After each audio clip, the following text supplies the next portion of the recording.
am a mother, and there is a case out of Detroit that has absolutely broken my heart. Let me tell you everything you need to know about why this man has been charged with the death of this 13-year-old little girl. And yes, it's what you're thinking. Okay, so the first thing you need to know is that this is a circumstantial case. There's no body, no weapon, and no eyewitness. Correct. It says that the cause of death remains unknown, which, Judge, obviously Ms. Quick is getting to one of the main issues in this case and one of the big questions in this case that I anticipate is going to be a defense argument. We all know that that's one of the big issues here in this case. So I will admit it with your objection noted. A little bit of context to set you up. This is Naziah Harris. And in 2024, which is the year she went missing, she was living with her grandmother, Annette Harris, her aunt, Shannon Harris, and her Aunt Shannon's 5 children. Naziah's biological mother was not in her life. Now, you are Naziah's maternal grandmother, right? Correct. You're also her adopted parent, correct? Correct. And you said you adopted her in 2016? Yeah. Is her birth mother still around? She is. Okay. Does she have a relationship with her? No. She doesn't have any type of relationship, no contact with her that you know of? Well, let me say this. I don't deal with my daughter, so she really didn't have no contact with Naziah like that. She only came around now and then. Now, the father of Aunt Shannon's 5 children is this man, 41-year-old Jarvis Ramon Butts. Do you have any children? Yes. How many kids do you have? 5. And do all your kids have the same dad? Yes. Who's their dad? Jarvis Butts. Jarvis has apparently like 13 kids.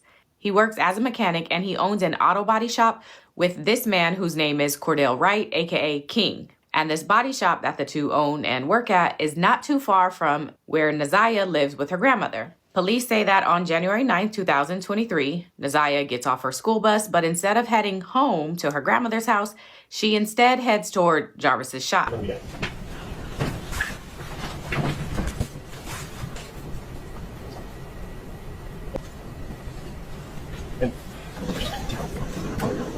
It is January 9th, 2024, 2:54 p.m. Now, before she reaches the shop, Jarvis and King see her as they are on their way back from picking up a part from the auto store. On our way back from AutoZone, I believe we forgot something. So we ended up turning back around, going back to AutoZone, grabbed whatever we forgot, came back.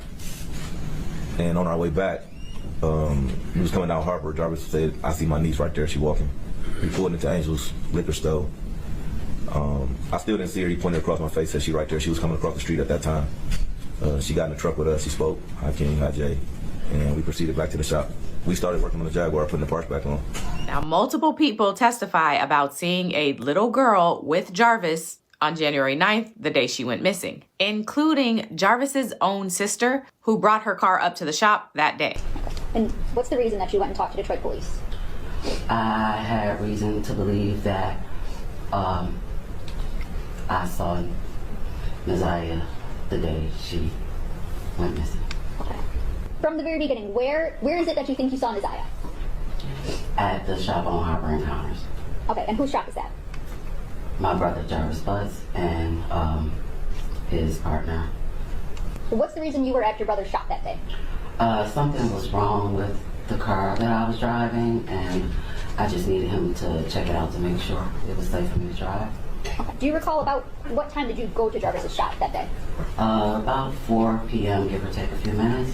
So I was sitting outside of the shop in my car because they were working on another car on the inside. As I sat there for the time that I was there, I kept seeing a little girl get in and out of his truck, going to the gas station and going back to his car. Do you get a look at this little girl that you see getting in and out of his car? I saw her as she was walking. I never saw her face. I just remember her having on a colorful jacket. Did you know who this little girl was at the time? No. And did you ever ask Jarvis who the little girl was? Yes. And what did he tell you? He told me, and I can't remember if it was this exact word, but what he said is my partner's niece, or he said it was King's niece. Okay, but you knew who he was referring to? Yes. Okay. Did you think anything of it at the time? No. Okay. Okay, and what is it that made you think something different? I received phone call, a video call from one of his kids' mom. She told me about some things that happened on Valentine's Day, and then she sent me a video of a podcast about my brother. So, based on those, do you go and talk to someone else? Yes, Okay. Who do you go and talk to? his partner, King. Okay. After I mentioned to him that I had only saw my nieces and one particular little girl, he then told me that that was Naziah that I saw that day and I was there. What is it that you did after speaking with King that day? I called Shannon Harris and I asked her for Sergeant Jones' phone number. Okay. And,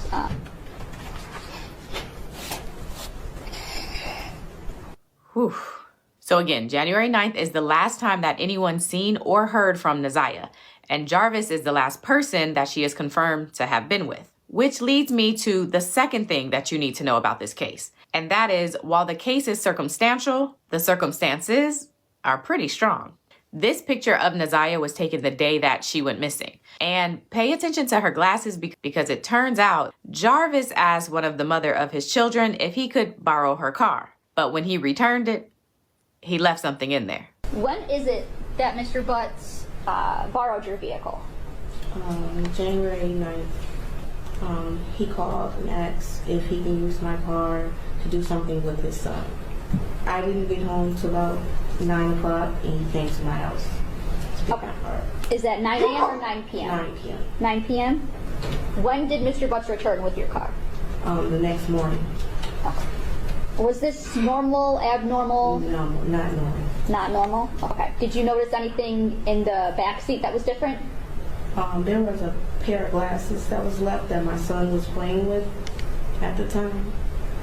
I believe they were clear around the frame part. I don't know what the ends look like, but I do remember they were clear around the frames. Okay. So you're at the shop. You see your son playing with the glasses. You take them from him. Mm-hmm. Is that yes? Yes, I'm sorry. Okay. Now, tell me, what does Jarvis do? He snatched them from me and said those were his son's glasses.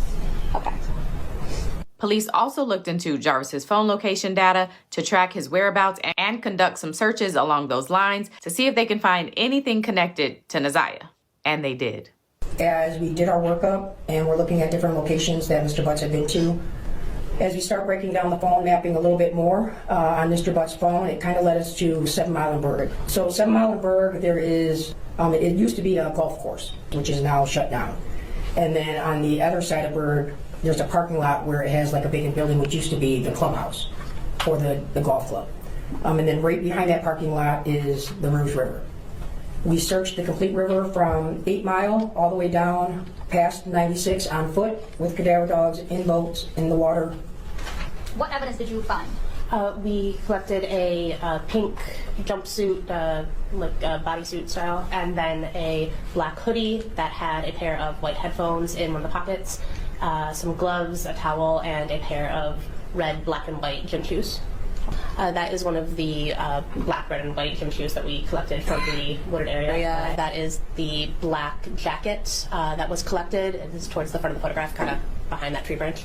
So yes, that is the paper and the pair of headphones that was recovered from that pocket. Okay. So that's going to be the hood of that hooded jacket. We noted that there are several holes in the jacket of unknown origin.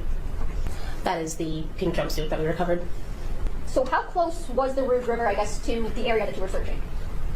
So there was a large parking lot just off of the west side of Berg, and then there was an embankment leading down to the river. I would say less than 500 feet. Come back for part 2 of this recap. Yeah, that's wild. Like, I don't even understand what be going through these pedophiles and rapists' minds. Like, these are little girls. Like, just sick in the head. It just makes me so sick to my stomach. Like, it really pisses me off, honestly. Like, I know this story just gonna get worse, so I guess y'all just stay tuned.